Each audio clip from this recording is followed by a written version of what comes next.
Assalamualaikum warahmatullahi wabarakatuh. Halo teman-teman, perkenalkan saya Latifatul Kolbi dari Prodi Ekonomi Syariah semester 1 kelas A, NIM 22401031. Di sini saya akan menyampaikan materi tentang sejarah peradaban Islam. Materi pertama, peradaban Islam masa dinasti Aghlabiyah, Fatimiyah, dan Ayyubiyah. Dinasti Aghlabiyah adalah salah satu dinasti Islam di Afrika Utara yang berkuasa selama kurang lebih 100 tahun, yaitu 800 sampai 909 Masehi. Wilayah kekuasaannya meliputi Ifriqiya, Algeria, dan Sisilia. Dinasti ini didirikan oleh Ibnu Aghlab. Aghlabiyah merupakan dinasti kecil pada masa Abbasiyah yang para penguasanya adalah berasal dari keluarga Bani al-Aghlab, sehingga dinasti tersebut dinamakan Aghlabiyah. Awal mula terbentuknya dinasti tersebut yaitu ketika Baghdad di bawah pemerintahan Harun ar-Rasyid. Di bagian barat Afrika Utara terdapat dua bahaya besar yang mengancam kewibawaannya. Pertama dari dinasti Idris yang beralihan Syiah dan yang kedua dari golongan Khawarij. Dengan adanya dua ancaman tersebut, terdoronglah Harun ar-Rasyid untuk menempatkan bala tentaranya di Ifriqiyah di bawah pimpinan Ibrahim bin al-Aghlab. Setelah berhasil mengamankan wilayah tersebut, Ibrahim bin al-Aghlab mengusulkan kepada Harun ar-Rasyid supaya wilayah tersebut dihadiahkan kepadanya dan anak keturunannya secara permanen. Karena jika hal itu terjadi, maka ia tidak hanya mengamankan dan memerintah wilayah tersebut, akan tetapi juga mengirim upeti ke Baghdad setiap tahunnya sebesar 40.000 dinar. Harun ar-Rasyid menyetujui usulannya, sehingga berdirilah dinasti Aghlabiyah yang berpusat di Ifriqiyah yang mempunyai hak otonomi penuh. Kemunduran dinasti Aghlabiyah terjadi menjelang abad ke-9. Posisi Aghlabiyah Ifriqiyah menjadi merosot. Hal ini disebabkan karena amir terakhirnya yaitu Hidatullah III tenggelam dalam kemewahan berfoya-foya dan seluruh pembesarnya tertarik pada Syiah, juga propaganda Syiah Abu Abdullah. Perintis Fatimiyah Mahdi Ubaidillah mempunyai pengaruh yang cukup besar di Barbar, yang akhirnya menimbulkan pemberontakan militer dan dinasti Aghlabiyah dikalahkan oleh Fatimiyah. Hitul III diusir ke Mesir. Selanjutnya, dinasti Fatimiyah. Setelah runtuhnya dinasti Aghlabiyah, berdirilah dinasti Fatimiyah. Sumbangan dinasti Fatimiyah terhadap peradaban Islam sangat besar, baik dalam sistem pemerintahan maupun dalam bidang keilmuan. Masa keemasan dinasti Fatimiyah dimulai pada periode Al-Mu'iz dan memuncak pada masa Al-Aziz. Kemajuan yang dapat dicapai dari kekhalifahan Al-Aziz diantaranya dalam bidang politik dan pemerintahan, pemikiran dan filsafat, keilmuan dan kesastraan, serta ekonomi dan perdagangan. Kemunduran dinasti Fatimiyah terjadi setelah Al-Adil selaku khalifah terakhir dinasti Fatimiyah jatuh sakit. Keruntuhan diawali dengan munculnya kebijakan untuk mengimpor tentara-tentara dari Turki dan Negro sebagaimana yang dilakukan dinasti Abbasiyah. Terjadinya krisis dalam lingkungan dinasti mulai dari konflik internal antara umat Islam, kondisi politik yang tidak stabil telah menghancurkan ekonomi rakyat, dan adanya rongrongan pasukan salib dan Yerusalem mengancam kota Kairo pada 1167 Masehi, telah menambah daftar kekacauan dinasti Fatimiyah. Meskipun kekacauan itu dapat diatasi oleh Salahuddin al-Ayyubi pada tahun 1771 Masehi dengan memakzulkan atau menurunkan khilafah terakhir dinasti Fatimiyah, kemudian mendirikan dinasti Ayyubiyah.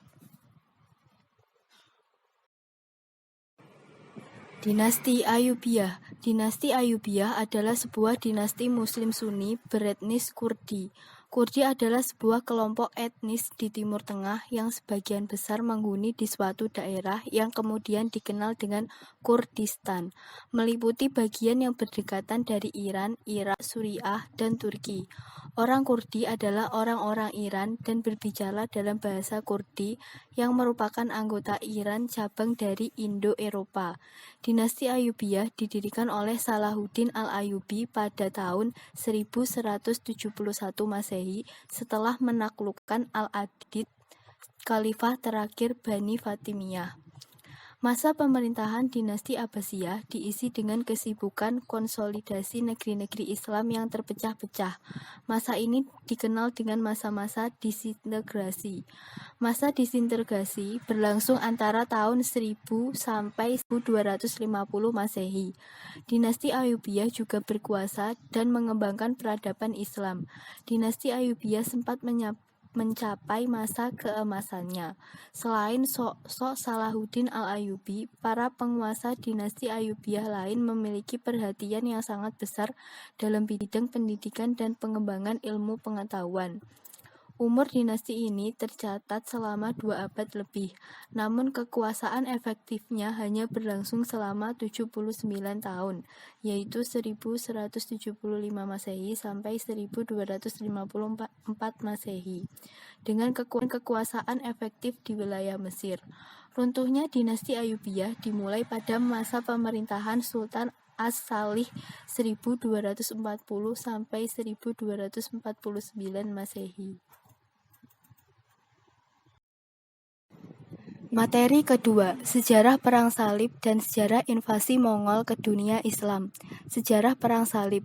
Perang Salib adalah perang agama yang terjadi selama hampir 3 abad sebagai reaksi umat Kristen di Eropa terhadap umat Islam di Asia yang dianggap sebagai pihak penyerang.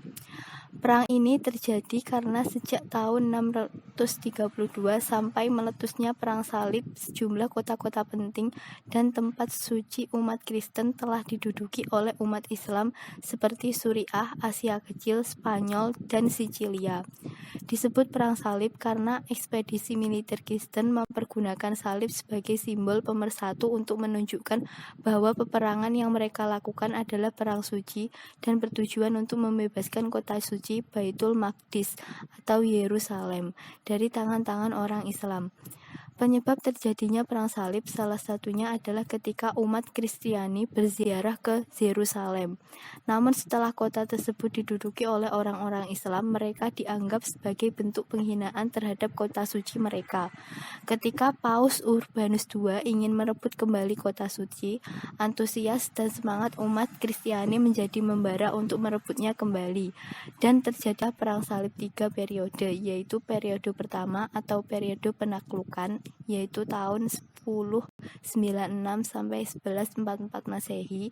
Periode kedua atau periode reaksi umat Islam terjadi tahun 1144 sampai 1192 Masehi, dan periode ketiga atau periode kehancuran pasukan salib terjadi pada tahun 1193 sampai 1291 Masehi. Selanjutnya, sejarah invasi Mongol ke dunia Islam. Ada beberapa versi mengenai asal-usul bangsa Mongol. Dalam buku Ensiklopedia Islam disebutkan Mongol adalah sebuah bangsa yang berasal dari pedalaman Siberian yang datang dari arah utara menuju ke wilayah Mongolia. Mereka menamakan dirinya sendiri sebagai putra serigala berbulu hijau dan sebagai rusa tak bertanduk, dan kehidupan mereka ibarat kehidupan binatang. Dalam versi lain dikatakan bangsa Mongol berasal dari daerah pegunungan Mongolia yang membentang dari Asia Tengah sampai ke Siberia Utara, Tibet Selatan, dan Manchuria Barat serta Turkistan Timur. Nenek moyang mereka bernama Alanjakan yang mempunyai 2 putra kembar, Tatar dan Mongol. Kedua putra itu melahirkan 2 suku bangsa besar, yaitu Mongol dan Tatar. Genghis Khan sebagai pemimpin bangsa Mongol pada waktu itu dianggap sebagai manusia penakluk terbesar dan terkuat, sehingga wajar saja bangsa Mongol sebagai kekuatan raksasa yang paling ditakuti. Di samping karena keberanian dan sikap ambisiusnya, Genghis Khan mempunyai antusias yang sangat tinggi untuk meluaskan kekuasaannya ke negeri-negeri lain, dan bahkan dia bertekad untuk menguasai dunia, yakni dengan membentuk dan melatih pasukan perang yang tangguh dan berdisiplin. Kekuasaannya diteruskan oleh cucunya Hulagu Khan. Ia berhasil menguasai berbagai daerah, begitu juga daerah-daerah Islam.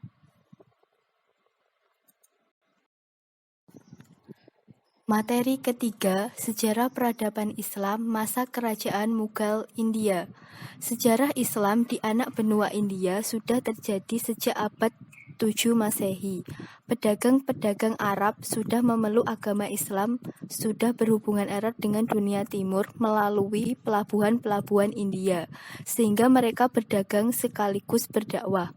Salah satu kerajaan Islam yang pernah menancapkan eksistensinya di India adalah Daulah Mughal. Kerajaan Mughal berdiri seperempat abad sesudah berdirinya kerajaan Safawi. Kerajaan Mughal terletak di India dengan Delhi sebagai ibu kota, didirikan oleh Zahiruddin Babur. Babur datang pada permulaan abad ke-16 dan membentuk dinasti Mughal di India. Babur berasal dari etnis Mongol keturunan Timur Leng, yang mana diketahui bahwa Timur Leng masih mempunyai hubungan darah dengan Genghis Khan, sang pendiri Kekaisaran Mongol. Ayahnya bernama Umar Mirza, penguasa Fergana. Babur mewarisi daerah Fergana dari orang tuanya ketika ia masih berusia 11 tahun.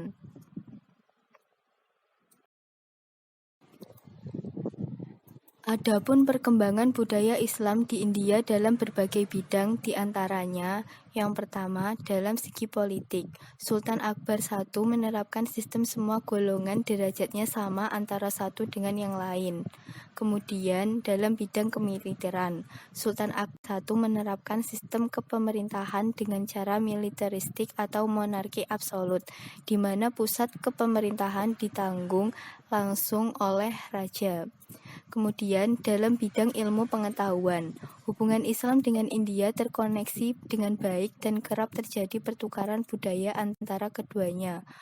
Banyak buku yang berasal dari penulis India diterjemahkan ke dalam bahasa Arab pada masa ke-8 Masehi. Kemudian dalam bidang ekonomi dan agrikultur. Dalam bidang ini dan lewat pertanian, perdagangan, dan pertambangan, kemajuan terlihat. Dalam sektor pertanian, hubungan antara petani dan pemerintah diatur dengan baik. Pengaturan ini dilaksanakan lewat lahan pertanian yang disebut dengan deh. Kemudian, bidang kesenian dan budaya yang berkembang terutama pada dinasti Mughal adalah sastra. Salah satu karya sastra terbesar yang tercatat adalah sastra yang berbahasa Persia dan India yang dikarang oleh Malik Muhammad Jazazi yang berjudul Padmavat, sebuah mahakarya alegoris yang mengandung pesan kebijakan jiwa manusia. Yang terakhir, dari segi arsitektur ada Istana Fatpur Sikri yang dibangun pada masa Akbar I. Kemudian villa dan masjid-masjid indah. Masjid Raya Delhi adalah salah satunya. Dan istana di Lahore. Dan salah satu mahakarya yang dibangun pada masa Shah Jahan, yaitu Taj Mahal, yang ditetapkan sebagai salah satu dari situs warisan dunia oleh UNESCO pada tahun 1983. Setelah berakhirnya masa Babur di usia 48 tahunnya, kemudian ia diganti oleh penerusnya yang bernama Sultan Humayun. Setelah Sultan Humayun wafat, kemudian digantikan lagi oleh Sultan Akbar I. Setelah Sultan Akbar I berkuasa, maka muncullah pengganti lainnya bernama Sultan Jahangir, Shah Jahan, dan Aurangzeb. Sayangnya setelah masa Aurangzeb, dinasti Mughal mengalami fase kemunduran. Ini disebabkan karena para penggantinya adalah orang yang lemah sehingga kekuasaan dinasti Mughal berakhir pada masa Bahadur Shah karena dikalahkan oleh EIC. Materi keempat, sejarah peradaban Islam masa kerajaan Safawiyah di Persia Iran. Sejarah berdirinya kerajaan Safawiyah. Daulah Safawiyah berasal dari sebuah gerakan tarekat yang berdiri di Ardabil, sebuah kota di Azerbaijan, Iran. Tarekat ini diberi nama Tarekat Safawiyah, didirikan pada waktu yang hampir bersamaan dengan Daulah Turki Utsmani di Asia Kecil. Nama Safawiyah diambil dari nama pendirinya, yaitu Safi al-Adin. Tarekat ini bertujuan untuk memerangi orang-orang ingkar dan ahli bid'ah. Pada periode antara tahun 1301 sampai 1447, Tarekat Safawi masih merupakan gerakan murni keagamaan. Namun setelah memasuki periode antara tahun 1447 sampai 1501, murid-murid Tarekat Safawi mulai memasuki gerakan politik. Hingga pada tahun 1501, Ismail, pimpinan Tarekat Safawi pada saat itu, memproklamirkan berdirinya kerajaan Safawi serta menetapkan Syiah 12 sebagai agama negara.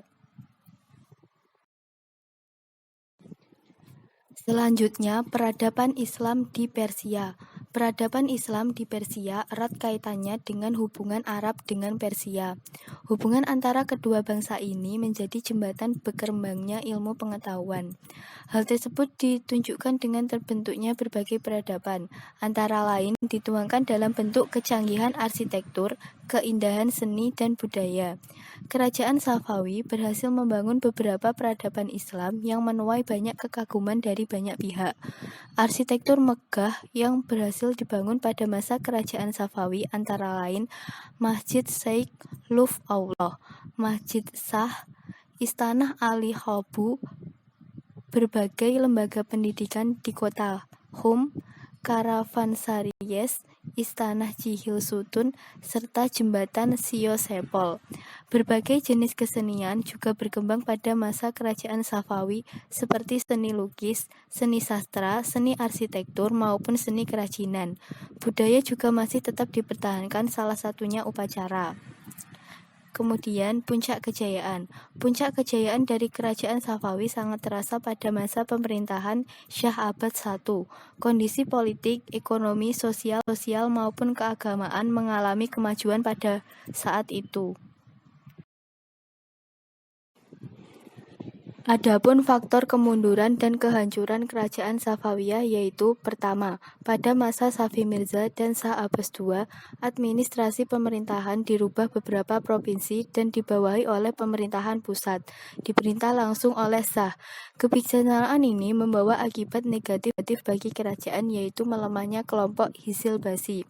Kedua, terjadinya perebutan kekuasaan dalam kerajaan yang disebabkan oleh tradisi penunjukan raja. Ketiga, dekandensi moral para raja-raja dan watak mereka yang kejam seperti Safi Mirza yang tidak segan-segan membunuh pembesar-pembesar kerajaan. Keempat, konflik berkepanjangan dengan Turki Utsmani dengan Safawi yang tidak pernah berhenti mengakibatkan lemahnya kekuasaan Safawi. Kelima, banyak daerah wilayah kekuasaan Safawi melepaskan diri dan melakukan pemberontakan daerah-daerah yang melepaskan diri terhadap kerajaan. Kerajaan Safawi akhirnya mengalami kehancuran dan berakhirlah kekuasaan dinasti Safawi di Persia pada tahun 1736 Masehi yang dijatuhkan oleh Nadir Shah, seorang kepala salah satu suku bangsa Turki yang ada di Persia ketika itu. Materi kelima, sejarah peradaban Islam masa kerajaan Turki Utsmani. Sejarah berdirinya Turki Utsmani. Turki Utsmani merupakan salah satu kerajaan Islam terbesar setelah runtuhnya beberapa kerajaan Islam sebelumnya. Pendiri kerajaan ini adalah bangsa Turki dari kabilah Oghuz yang mendiami daerah Mongol dan daerah utara negeri Cina. Dalam jangka waktu kira-kira 3 abad, mereka pindah ke Turkistan, kemudian Persia dan Irak. Mereka masuk Islam sekitar abad ke-9 dan ke-10 Masehi. Ketika mereka menetap di Asia Tengah, di bawah tekanan serangan-serangan Mongol pada abad ke-13 Masehi, mereka melarikan diri ke daerah barat dan mencari tempat pegunungan di tengah-tengah saudara mereka, orang-orang Turki, Saljuk di dataran tinggi Asia Kecil. Di sana, di pimpinan Ertugul, mereka mengabdikan diri kepada Sultan Alauddin II. Sultan Saljuk yang saat itu sedang berperang melawan Bizantium. Atas bantuan mereka, Sultan Alauddin II mendapat kemenangan. Atas jasa baik itu, Sultan Alauddin II menghadiahkan sebidang tanah di Asia Kecil yang berbatasan dengan Bizantium. Sejak itu mereka terus membina wilayah barunya dan memilih kota Shukut sebagai ibu kotanya. Ertugul meninggal pada 1289 Masehi. Kepemimpinannya dilanjutkan oleh putranya yaitu Utsman. Utsman bin Ertugul inilah yang dianggap sebagai pendiri kerajaan Utsmani.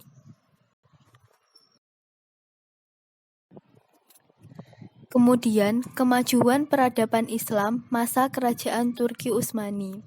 Riwayat Daulah Utsmani yang telah berdiri kurang lebih selama 625 tahun harus berakhir pada 3 Maret 1924 karena Majelis Nasional Agung dalam sidang sejak Februari 1224 memutuskan untuk menghapus jabatan khalifah.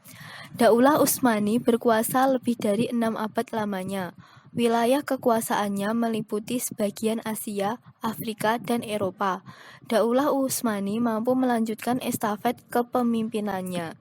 Berikutnya sebagai daulah yang berjaya di Asia dan Eropa.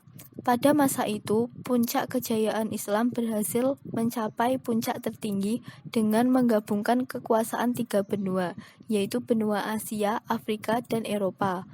Adapun kemajuan-kemajuan yang dicapai pada masa kerajaan Turki Utsmani dalam berbagai bidang, diantaranya bidang pemerintahan militer dan maritim, bidang pendidikan serta ilmu pengetahuan teknologi, bidang seni dan kebudayaan, dan bidang keagamaan.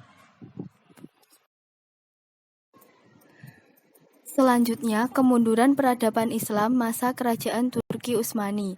Daulah Utsmani mulai melemah setelah wafatnya Sulaiman Al-Hanuni. Sultan-sultan yang menggantikannya umumnya lemah dan tidak berwibawa.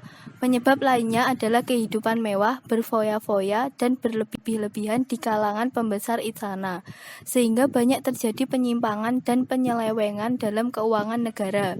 Selain itu, faktor yang menyebabkan pemerintahan Turki Utsmani mengalami kemunduran dan kehancuran antara lain: 1. Wilayah yang sangat luas menyebabkan sukar dikendalikan dan diatur dengan baik. Banyak masalah yang harus dipecahkan. Timbulnya masalah ketidakadilan, suburnya praktek kolusi dan korupsi, serta merajalelanya perampokan dan kejahatan. 2. Peperangan yang terjadi antara Utsmani dan bangsa Eropa juga ikut memperburuk suasana. 3. Perlakuan Sultan Muhammad III yang kejam terhadap semua saudara laki-laki dan janda-janda ayahnya, yaitu membunuh mereka semua. 4. Terjadinya pemberontakan-pemberontakan terhadap kekuasaan Utsmani. Materi ke-6, Sejarah Peradaban Islam di Indonesia dan Islam Nusantara. Peradaban seni Islam di Indonesia. Seni adalah sesuatu hasil karya manusia yang indah baik dalam bentuk material maupun non-material, sedangkan budaya adalah salah satu hasil peradaban seni. Islam pun mengenal yang namanya seni, yang pada hakikatnya merujuk pada sesuatu yang bagus dan indah.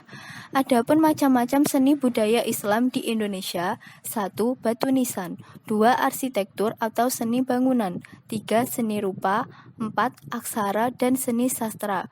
Islam juga membawa pengaruh terhadap beberapa aspek bangsa Indonesia seperti pengaruh budaya, adat istiadat dan seni, pengaruh dalam bidang politik, pengaruh di bidang ekonomi, dan pengaruh bahasa dan nama.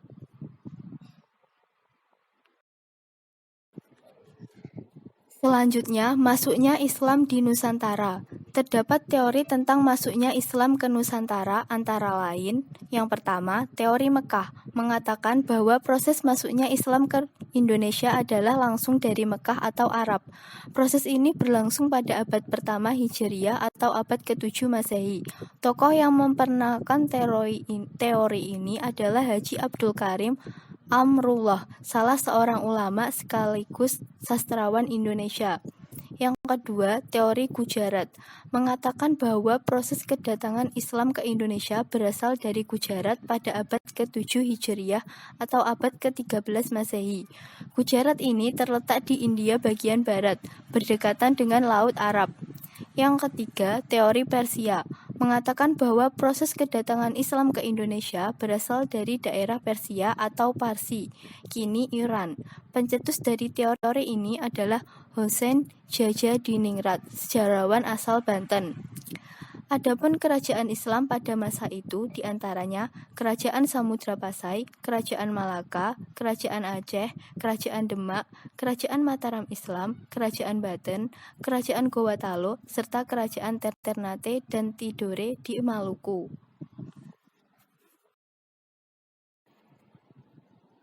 Selanjutnya, proses Islamisasi di Nusantara.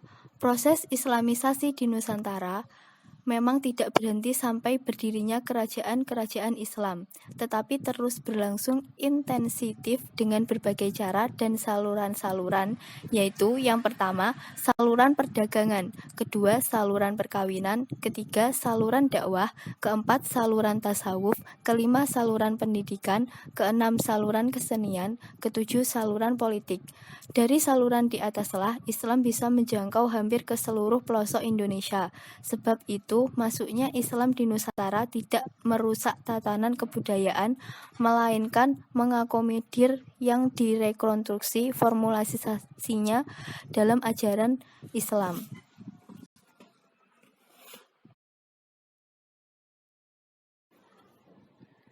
Sekian yang dapat saya sampaikan. Jika ada kurang lebihnya, saya mohon maaf sebesar-besarnya. Terima kasih. Wassalamualaikum warahmatullahi wabarakatuh.